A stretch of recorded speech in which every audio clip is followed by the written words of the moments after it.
Kini ang akong suliran. Sa atong pagkaymugso ng kalibutan, gikalawaan at ang daan sa atong suliran.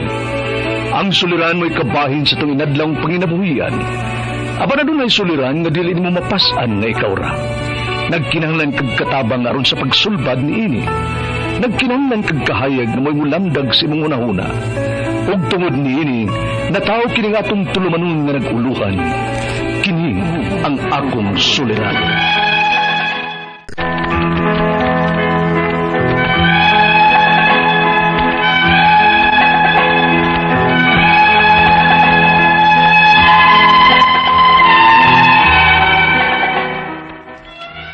Mayong adlaw kaniyong tanan nga nagpaminaw karon ning tulumanon, kini ang akong suliran. Ilabi na kaninyo Dr. ni Obra o Attorney Eileen Patahan.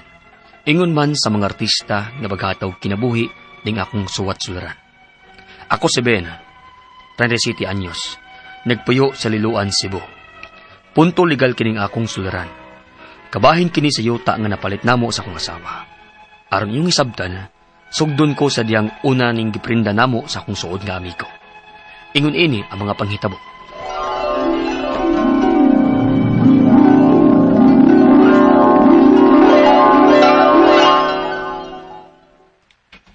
Nalagi may iprinda nga yuta, pre ba?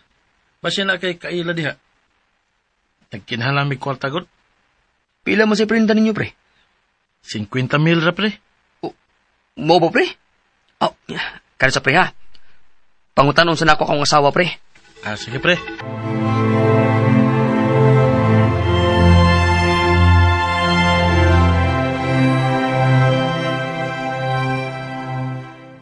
Pilan sa iprinda dong? 50,000 day. Unsa man? Mugota? Na ako'y tinigom pero naoy 20K raman na. Oh, pwede rin akong punan day. Okay raman ka. Okay raman ako kay wa man sad ko'y gamitan pa ana. Oh, sige day. Ako na lang punan.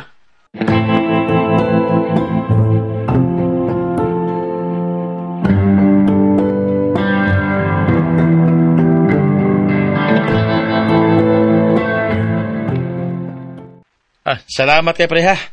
Diara ang deed of sale, pre, oh. Sool, magginta. Salig lang na ako ni mo, pre. Ako na ibili ni mo. Salamat, pre. Pero, pre, kuan ba kining unsa gani ba? Kung dili na mo malukat ang yuta ba? Basig, pwede amo na lang ng ibaligya ninyo pohon. Kana kung interesado mo? Sabutan pa na mo sa akong misis, pre, eh. Sige, pre. Nya, ingno lang niya, tika, kung ibaligya na lang namugdayon, ha? Sige, pre.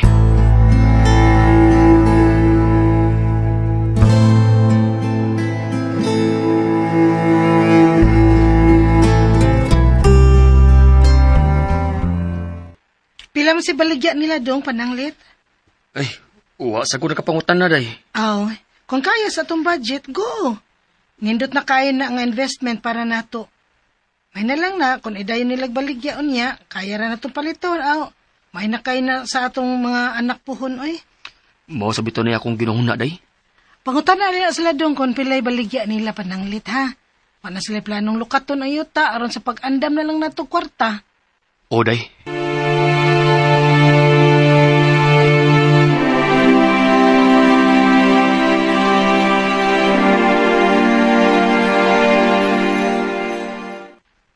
Nasabutan na mo, pre ba? 300,000 ang baligya. Pero, papaman mo yun ang kuan, God. Ang uban ako mga igsoon, God. Mag-agad yapon mi ini kung parehas nag-desisyon ang tanan. At least, pre, kay bao namin sa akong asawa pila inyong selling price. Kay para magkandamidaan ba kung yung kaso. Sige, pre. Ingno lang yata ka. Sige, pre. Salamat.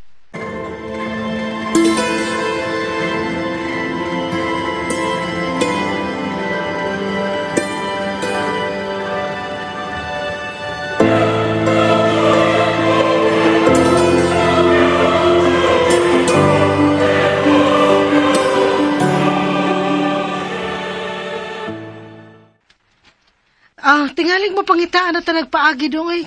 Kanang kantidara nga iyang giingon. Kaya ra ka, day? Kaya ra lagi na. Maay na kay naoy nga investment para nato kung idayon na lang nilag baligya ng yuta nga ilang giprinda nato. Pwede na nato patukuran og tindahan para sa negosyo, di ba? Oh, sige day. Pagitaan tarag paagi.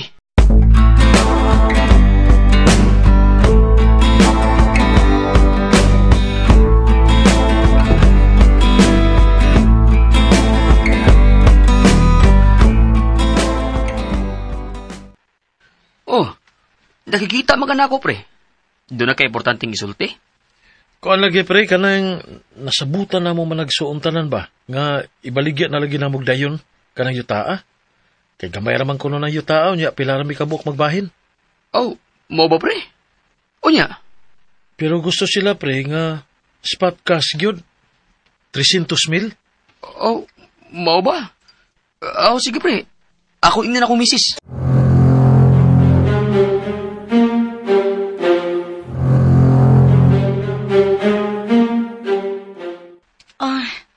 Manguha mo lang ta ni mama kung pilay kuwang sa atong kwarta dong. Sure ka, day?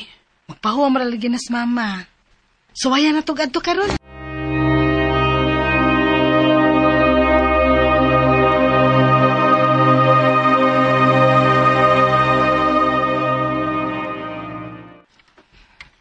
Okay ra ko, ana. Di ta mo presyoron sa pagpaningil, ana. Pero, siguraduhan na ninyo, ha? Nga kasaligan ng tawhana nga nagbaligya ninyo, ana. Way angay ang kabalakan, ma. Kay suod na ako nga amigo, sukad pa pag-high school. Laki. Siguraduha lang yun ninyo, kay dili ba yan nagameng kantidad ang 300,000 ba ya? Oh, ma. Og, salamat gid kaayo, ma.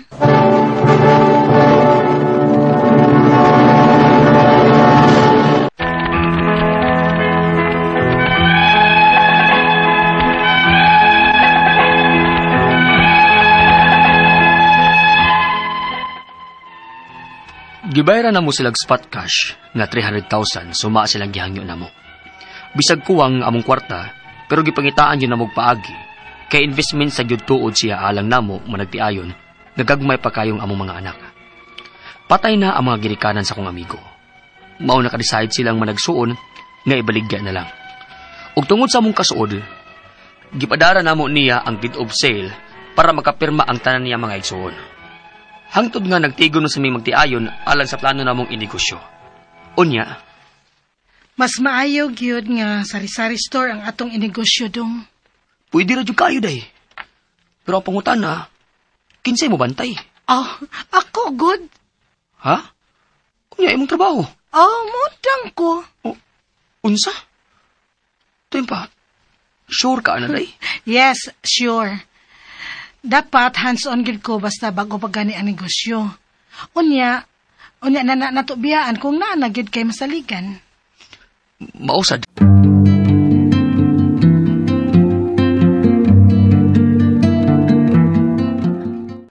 Waday ka duty ron dong? Day off na ako day. Makatabang-tabang ko ni mo dinis tindahan ron.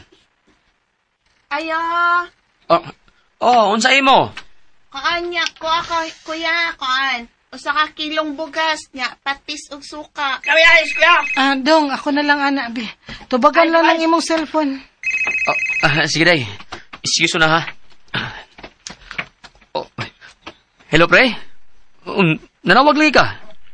Day. Pre, pwede magkita na pre? Talog isulti ni mo? Kilong bugas. Sige pre. Asa man?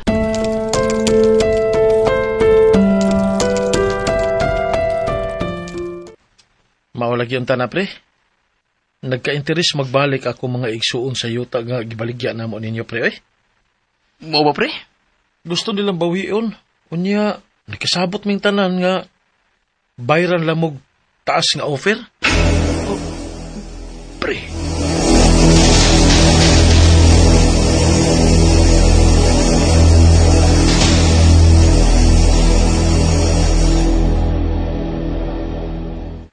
Dili ko masagot dong. Day. Gibaligyan na nila nato. Doon na naipirma nilang tanang managsuon.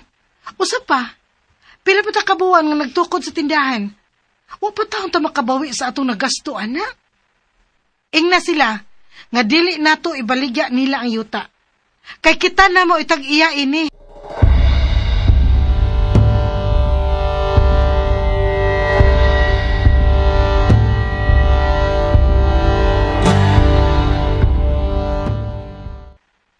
Ni ay sumo ninyo gikan sa barangay, sir. Sa unsa man na, sir? Bayan sa yuta mong kuno na, sir. Unsa?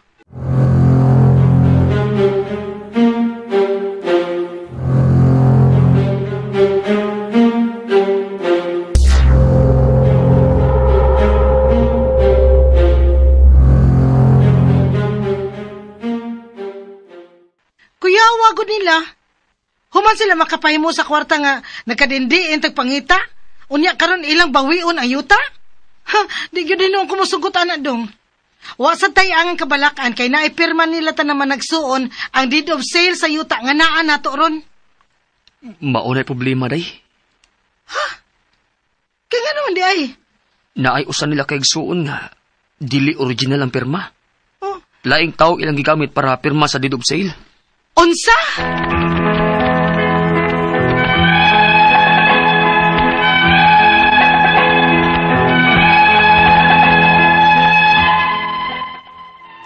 Mao'y sulti sa akong amigo nga dili di ay kuno original ang pirma sa usan niya kay suon. Ug mao gyud problema na morong magtiayon kay dili man musugot akong asawa nga bawion nilang yuta bisan pagkitagaan mig mas dako nga offer. Ang ako mga pangutana mao kining mosunod. Unang pangutana. Mabawi ka nila ang yuta nga naa naman day usa sa mga managsuon nga namiki og pirma? Ikaduhang pangutana. Pila man kay among magasto kung mokonsulta mig abogado ini? Gireklamo may nuo mi nila, abigwa mi musugot silang offer nga mas patasan pa nila. Ikatulong pangutana. Pwede ba sabi magkapasakaw kaso nila apan falsification of the signature? Kung pwede man, unsa mo pong kasuha? Ikaapat o katapusang pangutana. Doon na ba sila ing pwedeng ikaso nila aside sa pagpamiki og pirma? Kay mura manggod og ilang gituyo nga pikion ang pirma para doon na pa sila chance nga mabawi ang yuta when in first place, sila mismo ang ni-offer ani nga ilan na lang ibaligya namo. Palihog, tabanging tambagi ko, kini ang akong suliran, Ben. Mayong adlaw mga suking tigpaminaw kini si Attorney Elaine Bathanog. It's my voice today. Akong tingog ang inyong mapaminaw solo lang sa. I hope it's okay, no? Attorney Elaine Bathan sa kahanginan para sa kini ang akong suliran, no? Dr. Obra, mabalik ra to. Bakasyon pa manggod si Dr. Obra, no? Di pud lalim magsigilag panambal. Di pud lalim, no? To be a doctor. Part sa mental health ang pagbakasyon. Muna atong pabakasyon nun sa si Doc Obra. Busa, ako sang tingog inyong mapaminaw pero please guys, padayon gihapon ang inyong pagpadala sa inyong mga suwat suliran, no? Naatay email address nga suliran_612@yahoo.com or ato ang Facebook account nga kini ang akong suliran official writers page. Pwede sad atong ipadala sa 3rd floor Jose R. Martinez Building, Osmeña Boulevard, Cebu City. Letter sender nato karong adlaw is Ben, 37 years old, who lives in Liloan, Cebu. Punto legal, kabahin sa yuta nga napalit sa iyahang asawa. Para atong masabta, no, ang katong iyahang mga pangutana, mga prinda-prinda man no? Una niyang pangutana, guys. Ang katumangong iyang issue ani no murag na forged, dili original ang pirma, those things, no? Mabawi pa baka nila ang yuta nga naaman di ay usa ka mga sa mga igsuon nga namiki og pirma. Okay? Actually, yes.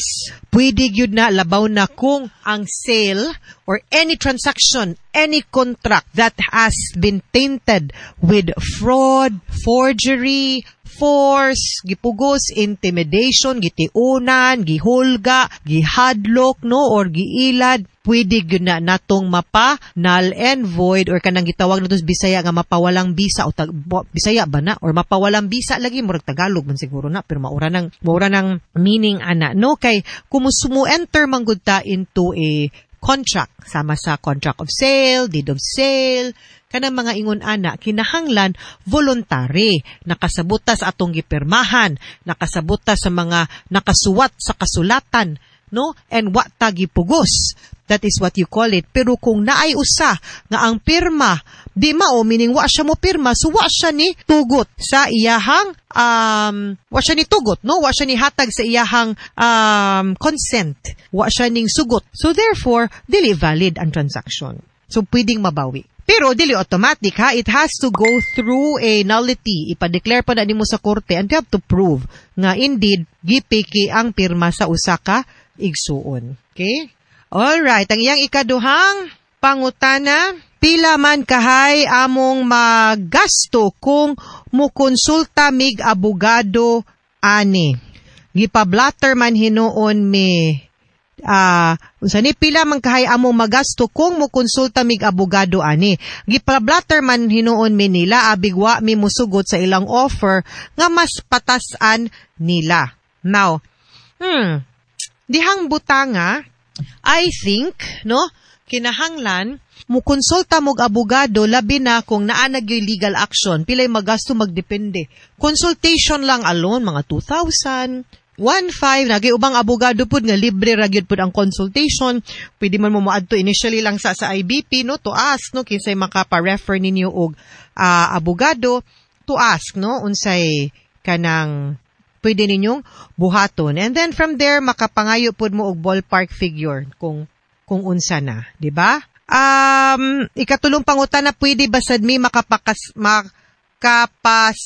og kaso nila apan for falsification of the signature? Kung pwede man, unsa pong kasuha. Dili man gud kamo ang nahimong offended party sa pag-falsify. Ang katong ni-falsify, ang katong na biktima, kung kinsa tong igsuon, nga gip-forge ang pirma, siya ray makakiha sa falsification or kung siya may nahimong biktima, kaya siya may naalkansi, no? Iyahaman ang pirma, pwede siguro mo makakiha for damages kay nangilad sila pag-transact nimo, no? Ikaupat, no, nga og katapusan pangutana. Doon na ba sila'y laing pwede nga ikaso nila aside sa pagpamiki o pagpirma kay pura manggod og ilang gituyo nga pikion ang pirma para doon na pa sila'y chance nga mabawi ang yuta? Well, in the first place, sila mismo ang ni-offer ani nga ila na lang ibaligya namo. Kaso lagi gutong pagpangilad, no, panlin lang, pag-take advantage, unya mangwarta, nya kibam silang lisod na kay na usahay pagbawi. Pero kana, pwede siguro ka makakiha nila for fraud, no, or estafa kay kibaw man silang, no, nga knowingly deceit. Giilad mo kana, I think, no, pwede, that's a criminal case ang kasong pagpangilad. Pero falsification dili kay dili man ikaw may nahimong biktima. Pero ang ako ani is that I think dapat na what you need to do is, or ang kana, no, the damage nga that they have caused, so pwede civil damages or pwede sad ta, I think, og fraud, deceit kay giilad man ka, no? So kana, but ang ako mabawi manggod siguro kay naa may isa ka pirma nga na piki, so meaning naay usa ka igsuon nga wa mo tugot sa pagbaligya ng yuta. Sad to say, but that's really, no, sometimes reality mo na. Ang ako ana, I always say nga mo palit gani tag yuta na manggod tay gitawag nga proseso usa patano ato ng pagsusig maayog yun. Wa bay problemang yuta, wa ba ni na prinda, naabatan ng igsuon, buhi batanan, makapirma ba, sakto ba sa pangisip, ana ba? You call that sa amo ang mga abogadog due diligence. Nabaw nagyuta, guys, susihon yun na nato. Usa ta mo palit. Yan again, mo palit ganita, dokumento. San dokumento ha? Deed of sale. Wa gani din ha ang igsuon, pwede ta dapat na ay authority called an SPA. Kanang mga pirma-pirma sa barangay at tubangan sa barangay, di na mao nga dokumento nga numan. Ang deed of sale, ang sakto nga dokumento, unya dapat notaryado. Di man ina ha? Mga sukintig paminaw, hinaot unta nga naamoy nakutlo na pagtulunan karong adlaw. Kini si Attorney Elaine Bathan, daghan kayong salamat sa inyong pagpaminaw sa atong tulumanon. Hangtod sa sunod nga sugilanon, dinhiga pon sa to ang programa, kini ang akong suliran gikan sa RMN Production Center, Radyo mo Nationwide. Tatak RMN, daghang salamat og maayong adlaw.